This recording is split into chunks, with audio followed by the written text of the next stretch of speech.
शेवटचं जे सत्र होतं त्या शेवटच्या सत्रामध्ये आपण एंडोप्लाझ्मिक रेटिक्युलम या सेल ऑर्गॅनेलचा डिटेल स्टडी केला। त्यामध्ये आपण पाहिलं की एंडोप्लाझ्मिक रेटिक्युलम हे सेल ऑर्गॅनेल 3 एलिमेंट्सपासून फॉर्म झालेलं आहे आणि एंडोप्लाझ्मिक रेटिक्युलम हे 2 फॉर्ममध्ये प्रेझेंट असतं। एक आहे स्मूथ एंडोप्लाझ्मिक रेटिक्युलम आणि दुसरा आहे रफ एंडोप्लाझ्मिक रेटिक्युलम। आजच्या सेशनमध्ये आपण स्मूथ एंडोप्लाझ्मिक रेटिक्युलम आणि रफ एंडोप्लाझ्मिक रेटिक्युलम या 2 टाइप्सचा स्पेसिफिक आणि पर्टिक्युलर फंक्शनचा स्टडी करणार आहोत। तर चला आपण तो अभ्यास करूया। रफ एंडोप्लाझ्मिक रेटिक्युलम आणि स्मूथ एंडोप्लाझ्मिक रेटिक्युलम। विद्यार्थ्यांनो, जर आपण शेवटचं सत्र पाहिलं नसेल, अभ्यासलं नसेल तर कृपया ते पाहून घ्या, ते अभ्यासा। रफ एंडोप्लाझ्मिक रेटिक्युलमला आपण रफ एंडोप्लाझ्मिक रेटिक्युलम का म्हणतो? कारण त्या सरफेसवरती एंडोप्लाझ्मिक रेटिक्युलमच्या या रिजनवरती आपण अभ्यासलं होतं शेवटच्या सत्रामध्ये काय प्रेझेंट असतं? रायबोझोम हे स्ट्रक्चर प्रेझेंट असतं, राईट। आणि यामुळे या सरफेसला एक रफनेस प्राप्त होतो, म्हणून यास रफ एंडोप्लाझ्मिक रेटिक्युलम असं म्हणतात। तर यानंतर आपण एक स्ट्रक्चर ड्रॉ केलं होतं, आपल्याला आठवत असेल तर यानंतर एक ब्रांच्ड असं स्ट्रक्चर आपण ड्रॉ केलं होतं जे प्लाझ्मा मेम्ब्रेनच्या क्लोजर असतं।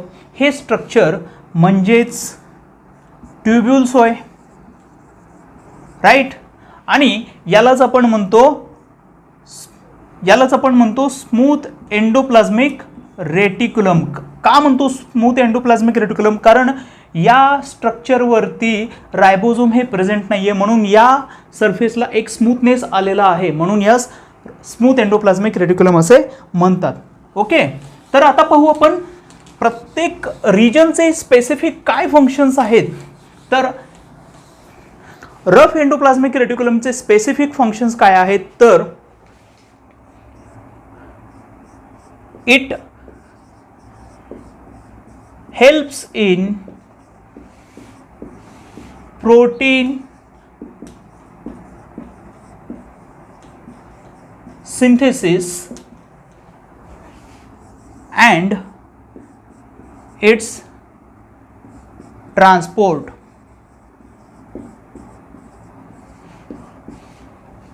to other organelles, right? आपण एंडोप्लाझ्मिक रेटिक्युलमची डायग्राम ड्रॉ केली होती। त्या डायग्राममध्ये आपण पाहिलं होतं की हा जो न्यूक्लियस आहे या न्यूक्लियसपासून एंडोप्लाझ्मिक रेटिक्युलम अराइज होतं, म्हणजे याचा उगम हा न्यूक्लियसच्या मेम्ब्रेनपासून होतो आणि हे इंटरकनेक्टेड आहेत, ब्रांच्ड नाही आहेत। ब्रांच स्ट्रक्चर कोणतं असतं? तर स्मूथ एंडोप्लाझ्मिक रेटिक्युलम हे ब्रांच्ड आहे, राईट। तर हे झाले सिस्टरने, आणि या सिस्टरनेवरतीच रायबोझोम हे स्टडेड असतात, म्हणजे लार्ज पोर्शनवरती प्रेझेंट असतात। आणि हे रायबोझोम काय करतं? तर प्रोटीनचं सिंथेसिस करतं, प्रोटीनचं प्रोडक्शन करतं, आणि हे प्रोड्यूस झालेलं प्रोटीन हे एंडोप्लाझ्मिक रेटिक्युलममध्ये एंटर करतं। म्हणून आपण या एंडोप्लाझ्मिक रेटिक्युलमला प्रोटीन प्रोडक्शनचं श्रेय देतो। ओके, वस्तुतः रायबोझोम हे स्पेसिफिक स्ट्रक्चरच प्रोटीनचं सिंथेसिस करत असतं, पण हे यामध्ये हेल्पफुल आहे। एंडोप्लाझ्मिक रेटिक्युलम हे इथून व्हेसिकल्स मार्फत जे व्हेरियस सेल ऑर्गॅनेल्स आहेत सेलमध्ये प्रेझेंट असलेले त्यांच्यापर्यंत एंडोप्लाझ्मिक रेटिक्युलम कंडक्शन करतं, त्यांचं ट्रान्सपोर्ट करतं। म्हणून it helps in the protein synthesis and its transport to other organelles. हे एक स्पेसिफिक फंक्शन आहे रफ एंडोप्लाझ्मिक रेटिक्युलमचे। Another function of endoplasmic reticulum, basically rough endoplasmic reticulum is it transport or it transfer information from nucleus to other parts or ऑर्गॅनेल्स. आपण मगाशी diagram पाहत होतो की nucleus जो आहे या न्यूक्लियसच्या या एनव्हलप पासून या न्यूक्लियसच्या कव्हरिंग पासून एंडोप्लाझ्मिक रेटिक्युलम हे अराईज झालेलं आहे, उगम पावलेलं आहे आणि हे डायरेक्टली न्यूक्लियसला अटॅच आहे. मग न्यूक्लियसच्या आतमध्ये असणारी जी काही इन्फॉर्मेशन आहे जी सेलमधल्या वेगवेगळ्या रिजन्सला ट्रान्सफर करायची आहे ते ट्रान्सफर करण्याचं काम हे एंडोप्लाझ्मिक रेटिक्युलम करतं, कारण हे डायरेक्टली अटॅच हे न्यूक्लियसला आहे. आणि एंडोप्लाझ्मिक रेटिक्युलम हे या सेलमध्ये, सपोज ही सेल आहे, हा प्लाझ्मा मेम्ब्रेन आहे, या प्लाझ्मा मेम्ब्रेनमध्ये स्पेसिफिक व्हेरियस सेल ऑर्गॅनेल्स आहेत. तर या सेल ऑर्गॅनेल्स पर्यंत या न्यूक्लियसची इन्फॉर्मेशन प्रोव्हाइड करायची आहे. तर इन्फॉर्मेशन कशी प्रोव्हाइड केली जाईल, ही एंडोप्लाझ्मिक रेटिक्युलमच्या थ्रू प्रोव्हाइड केली जाईल. म्हणजे एंडोप्लाझ्मिक रेटिक्युलम हे सर्वत्र पसरलेलं एक नेटवर्क आहे. ट्युब्युल्सच्या माध्यमातून, व्हेसिकल्सच्या माध्यमातून सर्वत्र पसरलेलं नेटवर्क असल्यामुळे हे या सेल ऑर्गॅनेल्सपर्यंत ही इन्फॉर्मेशन पोचवू शकतं. म्हणून रफ एंडोप्लाझ्मिक रेटिक्युलमचं दुसरं फंक्शन काय, it transfer information from nucleus to other parts or organelles. As we have mentioned earlier, the function of smooth endoplasmic reticulum is synthesis of lipid.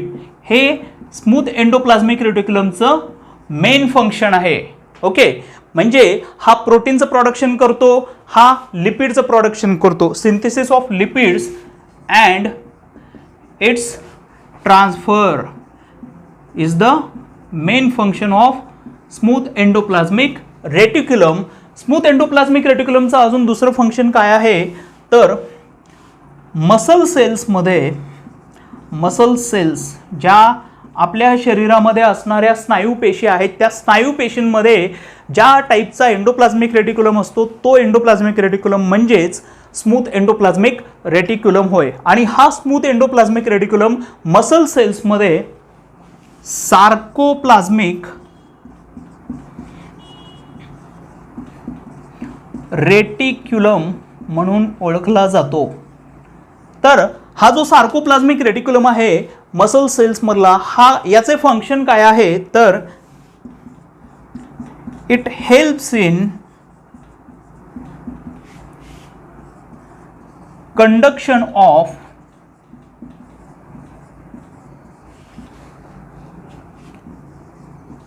motor impulse in that particular cell.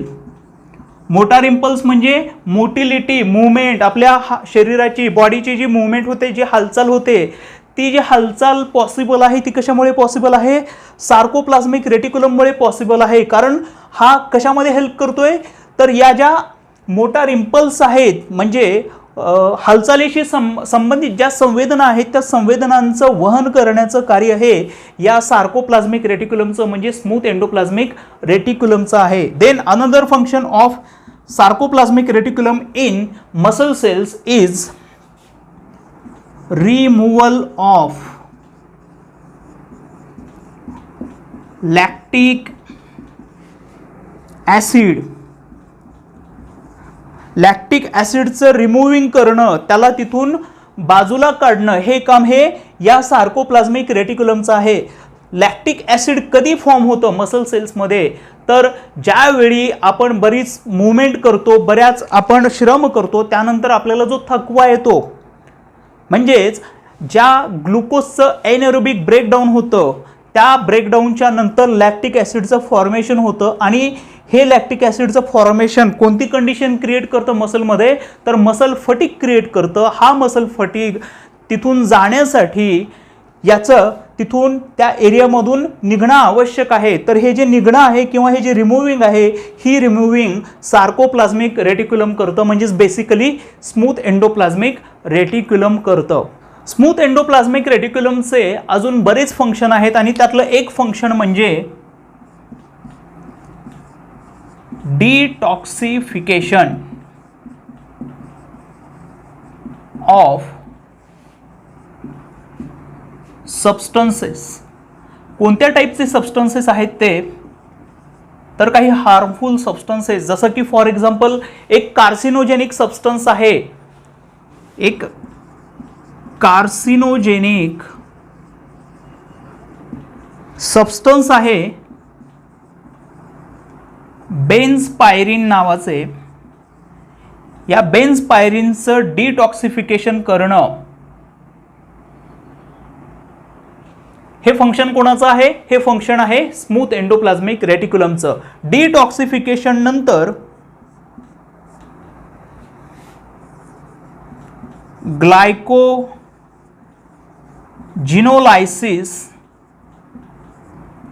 In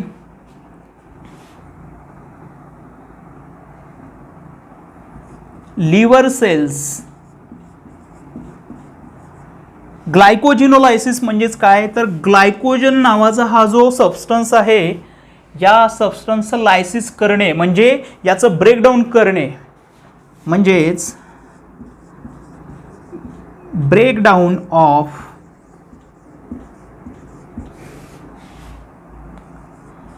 glycogen molecules or glycogen chemical in liver cells is also done by smooth endoplasmic reticulum. Smooth endoplasmic reticulum म्हणजे कोणता region endoplasmic रेटिक्युलमचा, तर त्यामध्ये असणाऱ्या branch tubules जे कशाच्या closure असतात, plasma मेम्ब्रेनच्या closure असतात, म्हणजे आउटर रिजनमध्ये त्या प्रेझेंट असतात. ओके, तर breakdown of glycogen in liver cells is also done by smooth endoplasmic reticulum. हे सुद्धा फंक्शन स्मूथ एंडोप्लाझ्मिक रेटिक्युलमचं आहे. एखादी स्पेसिफिक सेल जी असते त्या सेलमध्ये कुठलं फंक्शन त्या सेलचं आहे त्यावरून त्या सेलमध्ये कोणते पार्ट्स प्रेझेंट असतात ते ठरलेलं असतं. फॉर एक्झाम्पल एखाद्या सेलमध्ये जर लिपिडचं प्रोडक्शन जास्त फॉर्ममध्ये होत असेल तर त्याचं मिनिंग आहे की त्या सेलमध्ये स्मूथ एंडोप्लाझ्मिक रेटिक्युलमचा पोर्शन हा लार्ज फॉर्ममध्ये प्रेझेंट आहे. आणि एखाद्या सेलमध्ये जर प्रोटीनचं प्रोडक्शन लार्ज पोर्शनमध्ये लार्ज क्वांटिटीमध्ये जर होत असेल तर त्याचा मिनिंग आहे त्या सेलमध्ये प्रीडॉमिनंटली रफ एंडोप्लाझ्मिक रेटिक्युलम हे प्रेझेंट आहे. या दोन्ही टाईपच्या एंडोप्लाझ्मिक रेटिक्युलमचे काही सर्टन एक्झाम्पल्स आपण पाहू. फॉर एक्झाम्पल फायब्रोब्लास्ट ही एक स्पेसिफिक सेल आहे. ही सेल कोलॅजिन आणि इलेस्टिन हे प्रोटीन प्रोड्यूस करते. आणि प्रोटीन हे बेसिकली काय आहेत, एक हे एन्झाईम आहेत. हे एन्झाईम प्रोड्यूस कोण करतं, फायब्रोब्लास्ट ही सेल करते. आणि फायब्रोब्लास्ट सेलमध्ये या टाईपचे जर प्रोटीन प्रोड्यूस होत असतील तर याचा मिनिंग काय आहे, या सेलमध्ये प्रीडॉमिनंटली म्हणजे प्रामुख्याने प्रेझेंट असणारा जो एंडोप्लाझ्मिक रेटिक्युलमचा टाईप आहे तो टाईप हा रफ एंडोप्लाझ्मिक आहे. ओके, देन फायब्रोब्लास्ट, देन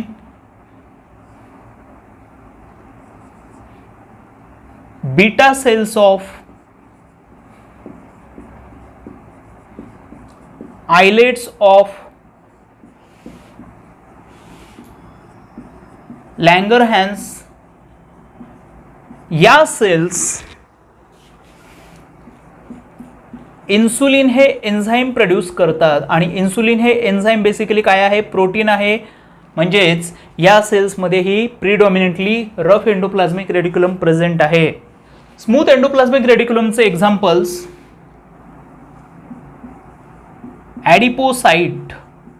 ॲडिपोसाइट्स ही जी स्पेसिफिक सेल आहे, या स्पेसिफिक सेलमध्ये फॅटचं प्रोडक्शन आणि स्टोरेज होतं. हे या सेलचं फंक्शन आहे. म्हणजे फॅट प्रोड्यूस करणं आणि फॅट प्रोड्यूस होतो याचा अर्थ या सेलमध्ये स्मूथ टाईपचा एंडोप्लाझ्मिक रेटिक्युलम प्रेझेंट आहे. Then adipocyte, then follicular cell ही इस्ट्रोजन आणि प्रोजेस्टेरॉन हे दोन स्टिरॉइडल हॉर्मोन प्रोड्यूस करते, सिक्रेट करते. आणि हे जे स्टिरॉइडल हॉर्मोन आहे, स्टिरॉइडल हॉर्मोन हे बेसिकली लिपिड्स आहेत आणि लिपिडचं सिंथेसिस कोणत्या टाईपचं एंडोप्लाझ्मिक रेटिक्युलम करतं, तर स्मूथ टाईपचं एंडोप्लाझ्मिक रेटिक्युलम त्याचं प्रोडक्शन करतं. Then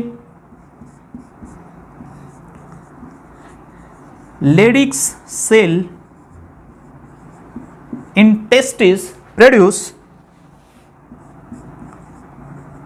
testosterone.